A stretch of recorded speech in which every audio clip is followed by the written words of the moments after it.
Manuel! Huwag mong sasaktan ng tatay ko! Huwag kang makialam dito, ha? Kakausapin ko ang asawa ko! Ano nangyari, Manuel?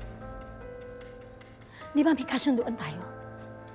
Ginawa ko lahat para tuparin yun. Gumastos ako ng malaki. Nilunok ko yung pride ko. Sinakripisyo ko.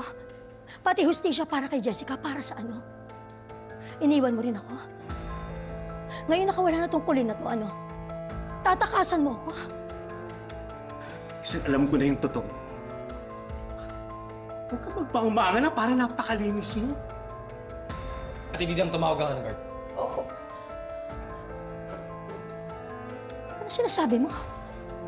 Yung hinala ko noong una pa lang. Siya nagsalita na si Timo. Sinabi niya, hindi niya talaga nakita na nag-aaway si Colleen at si Jessica. Na binayaran mo siya para sabihin na tinulak ni Colleen yung kapatid niya.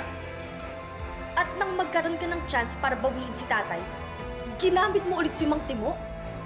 Binayaran mo siya para lang bawiin niya yung statement niya. Hindi ka pa nakontento doon? Tinakot mo rin pati pamilya niya? Napakasama mo!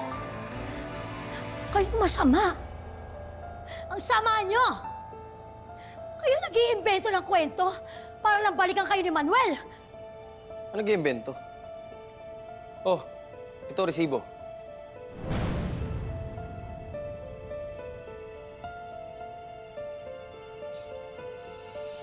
Oh.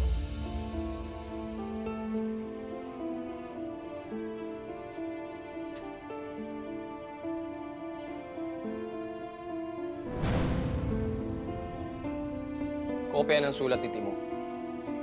Malinaw dyan, nakasulat dyan, nasasaktan mo siya pati yung pamilya niya. Kaya umamin sa amin. O sige, deny mo.